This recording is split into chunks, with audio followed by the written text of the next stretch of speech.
Friends, आपके अपने YouTube channel पर आपका स्वागत है। तो चलिए फ्रेंड्स, आज मैं नई सीरीज स्टार्ट करने वाला हूं। जैसा कि आप जानते हैं, पहले से मैंने कंटिन्यू कर रखा है, जो कि शॉर्ट नोट्स और इम्पोर्टेंट पॉइंट्स को मैं कवर कर रहा हूं, जो कि जितने भी हमारे यूपी पीसीएल टीजी2 या फिर यूपी आरयू बीएनएल में आने वाले जितने भी क्वेश्चंस हैं, उनमें से कोई भी क्वेश्चन छूटने वाला नहीं है। तो चलिए बिना देरी करे हुए स्टार्ट करते हैं। स्टार्ट करने से पहले जिन स्टूडेंट्स ने हमारा चैनल अभी सब्सक्राइब नहीं किया है, तो वो प्लीज़ सब्सक्राइब करके बेल बटन को प्रेस कर लें, जिससे मैं कोई भी वीडियो अपलोड करूं तो उसका नोटिफिकेशन आपको सबसे पहले मिल सके। तो चलिए स्टार्ट करते हैं। जब सेल्फ इंडक्टेंस में दो कॉइल दिया हो, ठीक है, जब सेल्फ इंडक्टेंस में दो कॉइल दी हो L1 और L2, ठीक है, ऐसे करके L1 और L2 दे रखी हों, तो हमारा म्यूचुअल इंडक्टेंस क्या होता है। तो म्यूचुअल इंडक्टेंस यहाँ पर मैंने m नहीं लिखा, तो m को हम म्यूचुअल को हम m से डिनोट करते हैं, तो m बराबर में k अंडर रूट में L1 L2 होता है।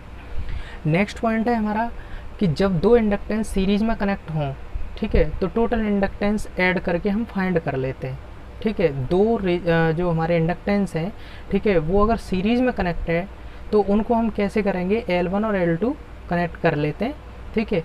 उसके बाद में जब दो इंडक्टेंस पैरेलल में हो, तो हम इस तरीके से हम टोटल इंडक्टेंस को हम फाइंड कर लेते हैं। उसके बाद में हमें एक कॉइल दे रखी है, मतलब एक L1 दे रखा है यहाँ पर और L2 यहाँ पर दे रखा है, और M यहाँ पर म्यूचुअल दे रखा है, इन दोनों के बीच का म्यूचुअल, ठीक है। तो हमें पूछ रहा है कि LT मतलब टोटल इंडक्टेंस क्या होगा, तो L1 प्लस L2 प्लस का 2M होगा। सीरीज ग्रुपिंग ऑफ सेल्स, ठीक है, सीरीज ग्रुपिंग ऑफ सेल्स में अगर करंट जैसे फाइंड करता है, ठीक है, फाइंड करवाता है, तो I इज इक्वल टू में एन ई अपॉन में R प्लस एन आर होता है। R बराबर में क्या होता है हमारा एक्सटर्नल रेजिस्टेंस होता है, R स्मॉल में क्या होता है हमारा इंटरनल रेजिस्टेंस होता है, ये एक्सटर्नल रेजिस्टेंस होता है, ये R जो स्मॉल r होता है वो हमारा क्या होता है इंटरनल रेजिस्टेंस, ठीक है। n बराबर में नंबर ऑफ सेल्स और E बराबर में होता है EMF ऑफ ईच सेल्स, ठीक है। पैरेलल ग्रुपिंग ऑफ सेल्स क्या होता है, ठीक है, जब हम पैरेलल में हम सेल्स को लगाते हैं तो उसमें करंट हम किस तरीके से फाइंड करते हैं, तो E अपॉन में R जो हमारा एक्सटर्नल रेजिस्टेंस है वो प्लस R अपॉन में N, ठीक है। तो वोल्टेज अक्रॉस लोड बराबर में जो वोल्टेज लोड के पास में होती है V इज इक्वल टू में IR, कैपिटल R और कैपिटल I। अगर बल्ब सीरीज में हों, ठीक है, अगर बल्ब जैसे मैंने B1 बल्ब 1 और B2 बल्ब 2 इस तरीके से सीरीज में लगा रखा है, ठीक है, तो ये कैसे हम इसकी पावर को फाइंड करेंगे। अगर सीरीज में दे रखा है तो ये पैरेलल की तरह हम इसको कैलकुलेट कर लेंगे, P1 इंटू P2 अपॉन में P1 प्लस P2। और यही बल्ब अगर पैरेलल में कनेक्ट है तो वो सिंपल सीरीज की तरह वर्क करेगा, ठीक है। कैसे वर्क करेगा, ये सिंपल सीरीज की तरह वर्क करेगा। उसके बाद में मैंने इसमें लिखा रखा है कि ये PT बराबर में P1 प्लस P2। उसके बाद में फार्मूलाज ऑफ P, ठीक है, मतलब पावर का फार्मूला क्या होता है, P इज इक्वल टू में V स्क्वायर बाई R बराबर में I स्क्वायर R, ठीक है। सीरीज रेजोनेंस क्वालिटी फैक्टर, मतलब जो सीरीज सर्किट होता है उसमें जो हमारा रेजोनेंस सर्किट होता है उसका क्वालिटी फैक्टर क्या होता है, तो Q नोट बराबर में होता है R upon omega naught L, ठीक है, और ओमेगा नोट RC बराबर में R अंडर रूट में C बाई L, ठीक है।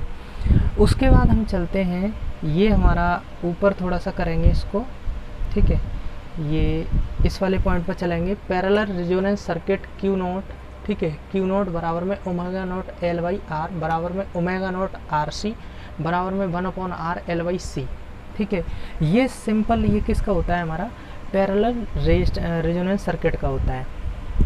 उसके बाद में हमारा ये मोस्ट इम्पोर्टेंट है, ये कई बार एग्जाम में पूछ लिया जाता है सीधा सीधा कि F नॉट, ठीक है, रेजोनेंट फ्रिक्वेंसी जो होती है, ठीक है, अगर वो ग्रेटर है, सीरीज सर्किट की बात कर रहे हैं यहाँ पर, तो ये सीरीज सर्किट में मैंने यहाँ पर लिखा नहीं है, लेकिन यहाँ पर आप नोट कर लीजिएगा इसको, ये यहाँ से यहाँ तक का मेरा सीरीज सर्किट में ही मैंने लिखा रखा है इसको। तो जो हमारी रेजोनेंस फ्रिक्वेंसी होती है वो ग्रेटर देन है नॉर्मल फ्रिक्वेंसी से, तो सर्किट किस तरीके से बिहेव करेगा, कैपेसिटिव सर्किट होगा जो कि लीडिंग पावर फैक्टर होगा, ठीक है, सीरीज सर्किट में बात कर रहा है। अगर फ्रिक्वेंसी मतलब जो रेजोनेंस फ्रिक्वेंसी है वो कम है नॉर्मल फ्रिक्वेंसी से, या पावर फ्रिक्वेंसी जो होती है हमारी सप्लाई फ्रिक्वेंसी होती है उससे, तो वो क्या होगा, सर्किट इंडक्टेंस की तरह इंडक्टिव सर्किट होगा और हमारा लैगिंग पावर फैक्टर होगा उसमें। अगर दोनों फ्रिक्वेंसी मतलब रेजोनेंस फ्रिक्वेंसी और हमारी जो सप्लाई फ्रिक्वेंसी है वो दोनों बराबर होंगी तो सर्किट हमारा कैसा होगा, रेजिस्टिव होगा और हमारा यूनिटी पावर फैक्टर पर वर्क करेगा, उसका यूनिटी पावर फैक्टर होगा।